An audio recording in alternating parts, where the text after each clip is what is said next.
చూస్ country delight, live better. ఇప్పుడే country delight యాప్ని download చేసుకోండి.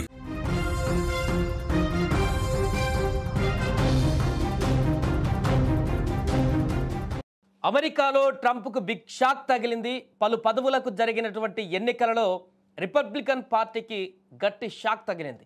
ఈ ఎన్నికలలో డెమోక్రాట్లు తమ సత్తా చాటారు.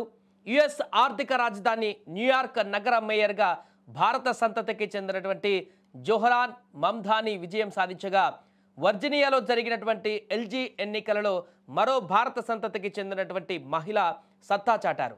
రిపబ్లికన్ పార్టీ అభ్యర్థి జాన్ రీడ్ పైన భారీ మెజారిటీతో గెలుపొందారు. హష్మి 15వ సెనటోరియల్ జిల్లాకు ప్రాతినిధ్యం వహిస్తున్నారు.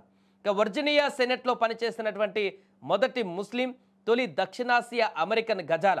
ఈమె భారత సంతతికి చెందినటువంటి మహిళే కాదు, హైదరాబాద్ వాసి కూడా ఇక్కడ గమనార్హం.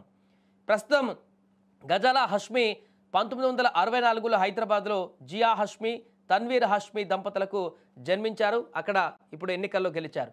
తన బాల్యాన్ని మల్పేట్లోని తన అమ్మమ్మ ఇంట్లో గడిపారు. ఇక 4 ఏళ్ల వయసులో తన తల్లి సోదరుడితో కలిసి గజాలా అమెరికాలోని జార్జియాకు వలస వెళ్లారు. ఆమె తండ్రి అంతర్జాతీయ వ్యవహారాలలో పిహెచ్డి కూడా పూర్తి చేశారు. ఓ యూనివర్సిటీలో ప్రొఫెసర్గా పనిచేసేవారు. ఇక గజాలా జార్జియా సదరన్ విశ్వవిద్యాలయంలో BA ఆన్సర్ చదివారు. అట్లాంటాలోని యూనివర్సిటీ నుంచి సాహిత్యంలో PhD చేశారు. వివాహం అనంతరం గజాలా 1991లో రిచ్మండ్ ప్రాంతానికి మారారు. 30 ఏళ్ల పాటు ఆమె అక్కడే రెనాల్డ్స్ కమ్యూనిటీ కళాశాలలో ప్రొఫెసర్గా పనిచేశారు. 2019లో ఆమె తొలిసారిగా అమెరికా ఎన్నికలలో గెలుపొందారు. 2024లో ఆమె సెనెట్ విద్యా వైద్య కమిటీ చైర్పర్సన్గా డెమోక్రాటిక్ పార్టీ తరపున ఎన్నికయ్యారు. సో తాజా ఎన్నికలలో డెమోక్రాటిక్ పార్టీ తరపున అభ్యర్థులు గెలవడం పట్ల ఒక్కసారిగా అమెరికాలో రాజకీయ చర్చకు తాగుతేసింది.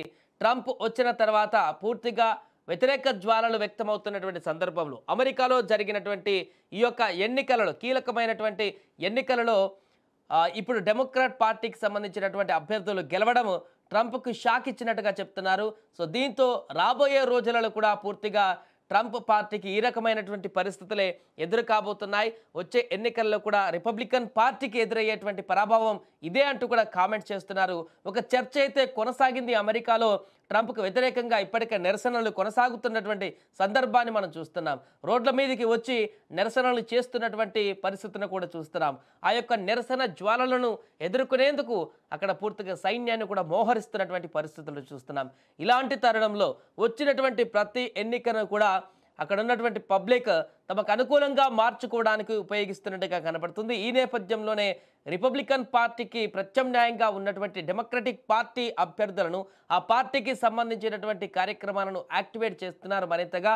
అందులో పోటీ చేస్తున్నటువంటి అంటే రాష్ట్రాల స్టేట్స్ వైజ్గా ఎలాంటి ఎన్నికలు జరిగినా, మేయర్ ఎన్నికలు జరిగినా, ఇతరత్ర ఎన్నికలు జరిగినా కూడా పూర్తిగా మద్దతు ప్రకటిస్తూ అక్కడ డెమోక్రటిక్ పార్టీ అభ్యర్థులను గెలిపించేటువంటి ప్రయత్నానికి పూనుకున్నట్టుగా కనపడుతుంది. ఇందులో భాగంగానే తాజాగా అక్కడ డెమోక్రటిక్ పార్టీకి సంబంధించిన తాజా ఎన్నికలలో అక్కడ చైర్పర్సన్గా లేకుంటే ఇప్పుడు మేయర్గా ఎన్నికలలో గెలుపొందారు. సో దీంట్లో భారతీయ మూలాలకు సంబంధించిన ఉన్నటువంటి వ్యక్తులు ఉండడం కూడా ఇంకా గమనార్హంగా చెప్పుకోవచ్చు. ఏదేమైనా కూడా ప్రస్తుతం అమెరికాలో నెలకొన్నటువంటి తాజా పరిస్థితులకు ఈ ఎన్నికల్లో వచ్చినటువంటి ఫలితాలే ఒక నిదర్శనం అంటూ కూడా ఒక చర్చ అయితే కొనసాగుతుంది.